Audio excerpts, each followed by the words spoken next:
అదే సమయంలో దిశ ఇంకొక పక్క నేను ఇక్కడుండే మిమ్మల్ని కూడా కోరుతున్నా, మళ్ళీ ప్రభుత్వాన్ని ఇబ్బంది పెట్టే పరిస్థితి ఎన్డీఏలో ఉండే ఎవరు తేవద్దండి. నేను చాలా స్పష్టంగా రిక్వెస్ట్ చేస్తున్నాం.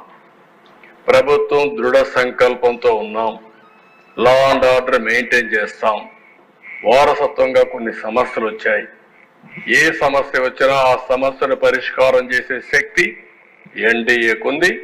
నేను ఇక్కడుండే మిత్రులు పవన్ కళ్యాణ్ గారు మేము ఒకటే చెప్తున్నాం, అప్పీల్ చేస్తున్నాం.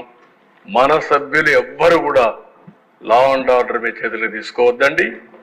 మీకు ఏదున్నా చెప్పండి, డెమాన్స్ట్రేటివ్ గా యాక్ట్ చేసి ఈ రాష్ట్రంలో లా అండ్ ఆర్డర్కి విఘాతం కలిగించే వ్యక్తి ఏ స్థాయిలో ఉన్నా సరే పనిష్ చేసే బాధ్యత మాదని మరొకసారి అందరికీ ఇప్పటికే కొంత మెరుగయ్యింది. ఆవేశాలు ఉన్నాయి, ఒకరోజు ఆవేశాలు పోవు. బాధ ఉంది మనసులో, చాలా ఓసారి మీకు అవే జ్ఞాపకం కూడా వస్తూ ఉంటాయి. ఎందుకంటే మీకు జరిగిన అన్యాయం తలుచుకుంటారు. మీ కింద నుండే కార్యకర్తలు వచ్చి వాళ్ళు కూడా బాధపడతారు. నాకు ప్రాణ సమానమైనటువంటి కార్యకర్తలు పోగొట్టుకున్నాను నేను. అందుకనే మీరు చూసి చంద్రయ్య కేసులో నేనే పాడి మోసాను. నేను మర్చిపోగలుగుతాను ఆ సంఘటన, నా జీవితంలో మర్చిపోలేను. ఎందుకు అతను చేసినటువంటి త్యాగం అది. అలాంటి వాళ్ళందరూ ఉన్నారు, వాళ్ళు మన ముందర కనపడిస్తూ ఉంటారు. కానీ మనకు ఒక బాధ్యత కూడా ఉంది. ప్రజలు మనకి ఇచ్చింది కక్ష తీర్చుకోమని అధికారం ఇవ్వలేదు, తప్పులు చేసిన వాళ్ళని క్షమించమని కూడా ఇవ్వలేదు. అది కూడా అసమర్థ అవుతుంది. ఆ విషయం కూడా మీరు గుర్తుపెట్టుకోవాలి. తప్పు చేసిన వాళ్ళని శిక్షించాలి, అదే సమయంలో కక్ష తీర్చుకోవాలి, పొలిటికల్ విక్టిమైజ్ చేయాలి అనేది పెట్టుకుంటే మాత్రం దాన్ని ఏమాత్రం కూడా కరెక్ట్ కాదు. మనం అధికారం ఇచ్చింది చట్టాన్ని గౌరవించడానికి, రాష్ట్ర ప్రజలకు మెరుగు చేయడానికి ఇచ్చారు. ఈ ప్రాసెస్లో కొంతమంది సఫర్ అయ్యాం, కొంతమంది ఎక్కువ సఫర్ అయ్యారు, కొంతమంది తక్కువ సఫర్ అయ్యారు. మొన్నటి వరకు ఎప్పుడూ ఊహించినటువంటి, ఎప్పుడూ సినిమాల్లో హీరోగానే కొట్టడమే తెలిసిన పవన్ కళ్యాణ్ గారు కూడా రోడ్డు మీద పడుకోవాల్సి వచ్చింది. అదే సినిమాలో అయితే పడుకునేవాడు కాదు, అక్కడైతే పైకి ఎగిరి కొట్టేవాడు. కాబట్టి ఇవన్నీ ఉన్నాయి, కానీ డెఫినెట్ గా కంట్రోల్ చేద్దాం. సెకండ్ థాట్ లేదు. ఇది అయిన తర్వాత మళ్ళా మనం మాట్లాడుకుందాం. కమిషన్ కూడా నేను ఆలోచిస్తాను, ఏ విధంగా వేయాలి అనేది కూడా ఆలోచించుకొని నేను అన్ని స్టడీ చేసుకొని అవసరమైతే క్యాబినెట్ల మీద మాట్లాడి యాక్షన్ తీసుకుంటాం.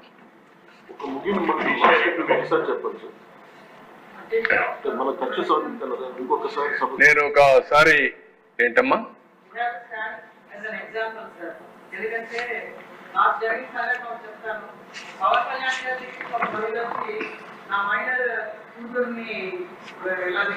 తీసుకెళ్లిపోయారని చెప్తే ఆయన వెంటనే స్పందించి వితిన్ 3 days తీసుకొచ్చారు. అదే ఇన్సిడెంట్ మా నియోజకవర్గంలో అయింది. నేను అప్పుడు పోలీస్ అతనికి అదే చెప్పాను, అక్కడ జరిగింది ఇక్కడ జరగట్లేదని ఆ తల్లి వచ్చి బాధపడుతున్నది. పవన్ కళ్యాణ్ గారు చూపించారు మీకు అది, మళ్ళీ మాకు కూడా అటువంటి గౌరవాన్ని మీరు కల్పించాలంటే అతను కూడా నిన్నటికల్లా అమ్మాయి దొరికిందండి, నాకు చాలా సంతోషంగా ఉంది sir. You stood as an example sir.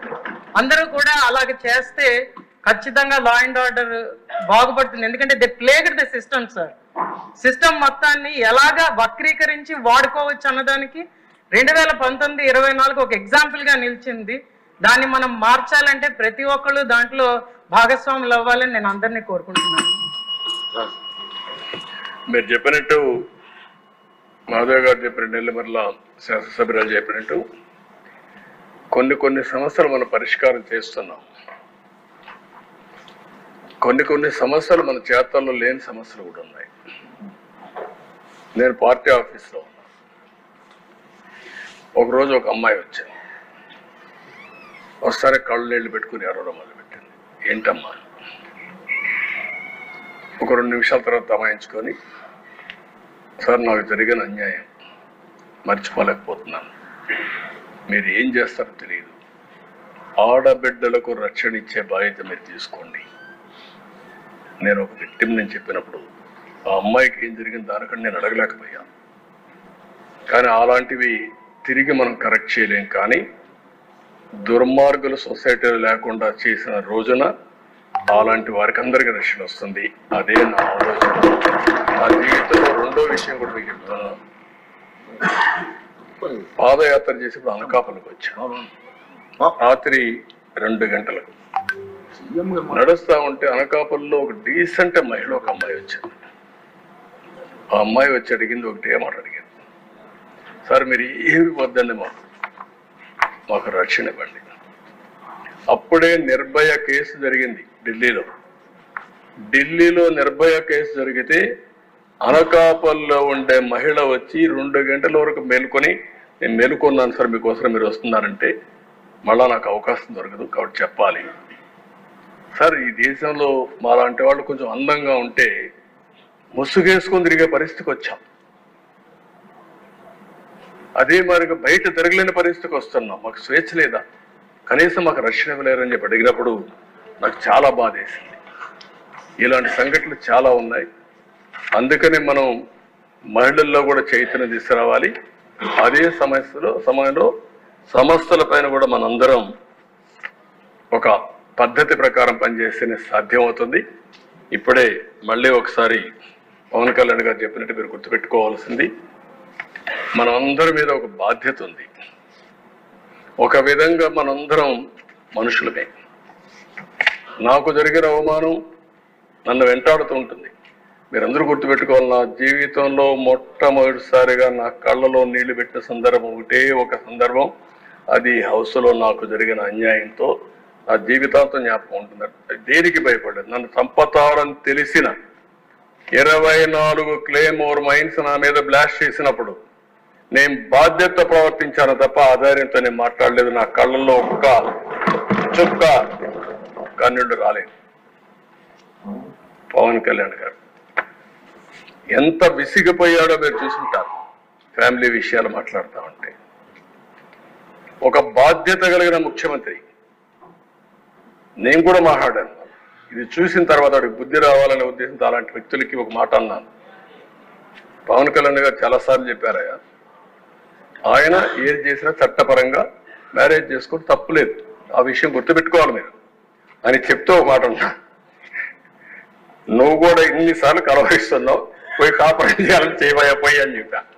ఆనాటి ముఖ్యమంత్రిని ఇవన్నీ మాట్లాడుతున్నావు, ఎందుకు అనవసరంగా మాట్లాడుతావు, వ్యక్తిగతంగా తీసుకురావద్దు, కుటుంబాల వ్యవస్థ తీసుకురావద్దు. అదే నేను కోరుతాను. ఎక్కువ మెంబర్స్ ఉందని ఏ వ్యక్తి కూడా వేరే మహిళలకు ఏ మాత్రం కూడా వాళ్ళ మనోభావాలు దెబ్బతినే విధంగా మీరు పనిచేయద్దండి. ఎవరైనా సరే, అది మనం వరస్ట్ క్రిటిక్ అయినా సరే.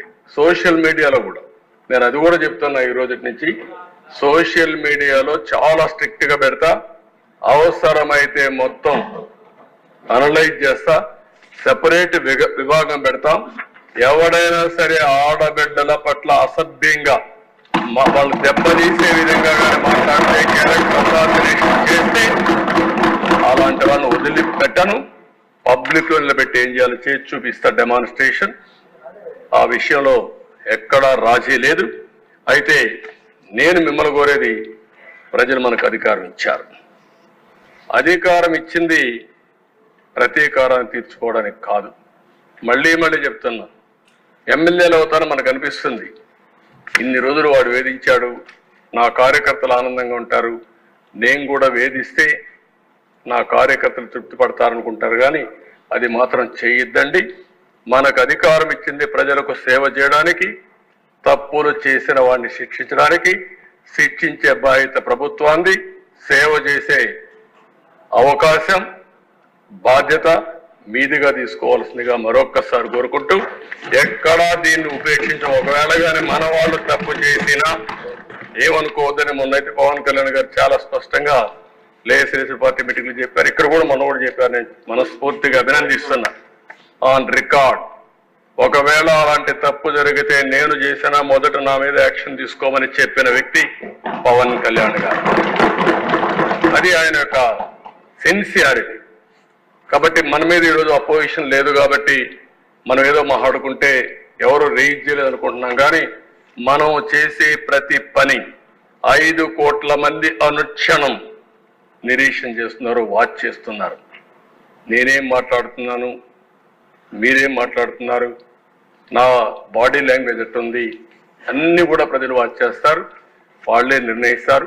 దయచేసి మీరు గుర్తుపెట్టుకోవాలి, మనం జవాబుదారితనం ఈ హౌస్ 5 కోట్ల ప్రజలకి, అది గుర్తుపెట్టుకోవాలి. అందరం కూడా ఆ బాధ్యత ప్రవర్తించమని మరొకసారి కోరుకుంటూ మరీ కోరుతున్నా, రేపటి నుంచి 0 incidents in Andhra Pradesh from our side. Me side నుంచి ఒక్క ఇష్యూ కూడా జరగకుండా చూసుకునే బాధ్యత మీది. ఎవరైనా కావాలని చేస్తే మాత్రం ఏం చేయాలో చేసి చూపించే బాధ్యత ప్రభుత్వానికి. అంత ఫర్మ్ గా ఉంటామని చెప్పి మరొకసారి తెలియజేసుకుంటూ అందరూ కూడా సహకరించమని మరొకసారి అందరినీ ప్రవర్తిస్తూ ప్రజలు కూడా కోరుకుంటున్నాం.